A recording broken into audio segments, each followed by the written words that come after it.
I think when I first heard of this Captain Marvel, I didn't understand the magnitude of what was happening in the Marvel Cinematic Universe. So let's bring everybody up to speed. Okay. Of just how epic this is. How epic just having a first female superhero franchise. It's great. Yeah, I mean, there's been a lot of awesome female characters in the MCU, so this is just kind of like, the next step, I guess. Yes, and I love it. I love everything. And what the producer said about you, he said that Brie, and this is Jonathan Shorts who said this, but Brie was the only choice. He said that? Yes, Brie was the only choice. He never told me that. Because cool, this I'm character... happy he's telling the press. No.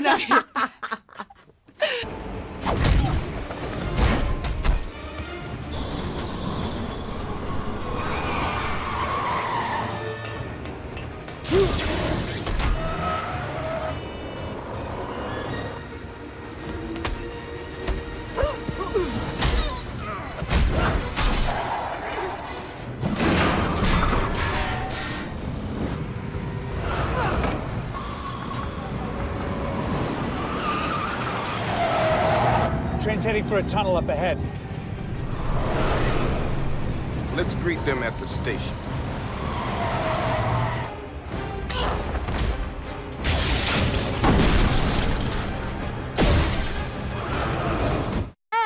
Yeah. Expand on that complexity that you were talking about in this film. Well, I think for a lot of people, the experience of feeling things and then feeling like you're not allowed to feel them or you're not allowed to express them in whatever form you want to take that in is a really important thing for us to re-examine and let go of, because if something doesn't feel right, it means it probably isn't right for you. And allowing ourselves to lead more with our hearts, to follow our intuition more, and to speak our truth is a huge part of this film, and I think is a big lesson for a lot of people to learn. How was it just on set working with Samuel?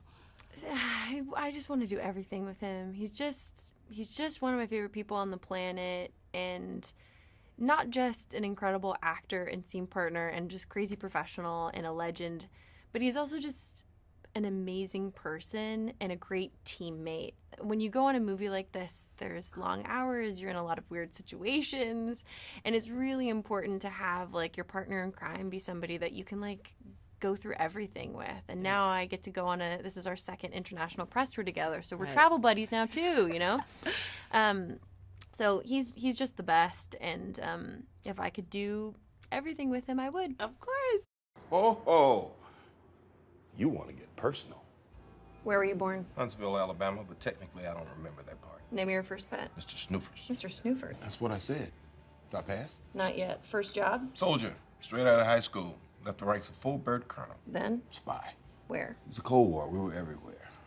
Belfast, Bucharest, Belgrade, Budapest. I like the bees. I can make them rhyme.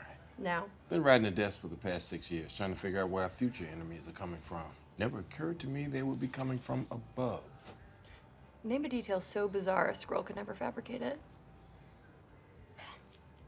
A toast is cut diagonally. I can't eat it.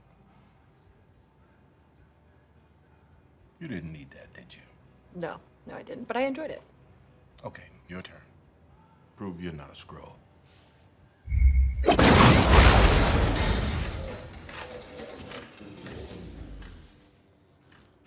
And of course, this movie is set in the 90s, and there were some things that had the studio. I mean, we were like laughing at some of the woes and some of the things that we remember from the 90s. So for you, what are some of the things that you kind of miss from the 90s, and some of the things that you're just like, let that go. Let that go. I got to film the stuff in the Blockbuster, so I got to be inside Blockbuster again. And it wasn't until I was inside Blockbuster that I was like, I really miss this experience. I kind of miss the anxiety of Blockbuster, of not knowing if you're going to get what you wanted or not being able to decide what you wanted. But the thing that I would get rid of from the 90s... I mean, I guess the easy one would be like the technology, just because we've come a lot further from there. So I feel like we can leave the pager behind. Okay, the two-way pager. The two-way pager. The beep, I think the beep, that beep. can stay over there. Okay, cool. Yeah. Well, thank you so much. Be sure to check out this film. It is amazing, and stay tuned.